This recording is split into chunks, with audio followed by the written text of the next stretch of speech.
Les écrivains ont leurs livres dans les bibliothèques. Les écrivains ont leurs livres dans les librairies. Les écrivains ont des invitations sur les plateaux de télévision. Les écrivains ont des invitations dans les radios pour discuter, les radios intéressantes et culturelles. Les écrivains ont quelquefois de l'argent et quelquefois ils n'ont pas d'argent. Et alors, où on va avec ça, vous allez me demander? Eh bien, justement, on va nulle part. Les écrivains ont aussi une autre chose. Les écrivains ont des nègres. Et les nègres édentés sucent le béton suintant des villes violentes pour enfanter parfois d'un poème. Voilà. Parfait.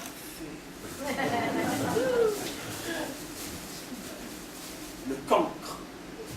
Avec mes petits copains, à 10 ans, on allait à la foire, s'asseoir devant les manèges pour faire notre tour avec les yeux. Puis, on allait voler des beignets au sucre. La nuit nous appartenait, on était libres. On se roulait par terre pour rire, habillés comme des clodos. Nos corps souples s'insinuaient dans la société comme ceux des rongeurs. On mordait le fromage, la bouche pleine. On fuyait, sautilait dans la crasse des flaques, en poussant des petits cris monstrueux. L'âpreté aiguisait la qualité de nos natures sauvages. J'emmenais ma première fiancée dans ma cabane construite dans les bois. J'ai donné des bonbons au chaperon, son frère, en lui proposant d'aller chercher plus loin dans les arbres, les nids d'oiseaux. Il partait le nez en l'air, moi je roulais ma maîtresse dans la mousse. Elle brillait. On dévalisait les entrepôts de friandises, on avait quoi mâcher en chewing-gum pendant des semaines, du chocolat à vendre et de la pique qui chante à moitié prix. La rue nous appelait jusque sur le banc des écoles. Son chant nous irritait quand les professeurs parlaient un langage étrange. L'unité de mesure des distances est le mètre, celle du poids le kilo et celle du temps l'heure. Nous avions alors en tête d'autres calculs et mesures. On appartenait déjà à un autre monde où brûle le temps occupé à s'amuser. J'ai largué le terrain entier de la cour du lycée au dernier des pickpockets.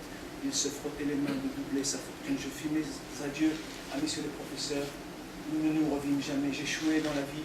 La rue m'attendait. Ma vraie carrière commençait. Bien sûr, je n'ai pas beaucoup de diplômes, mais j'ai toujours énormément travaillé. Quand j'étais gigolo, le soir, je faisais des tisanes. Puis, je faisais des massages.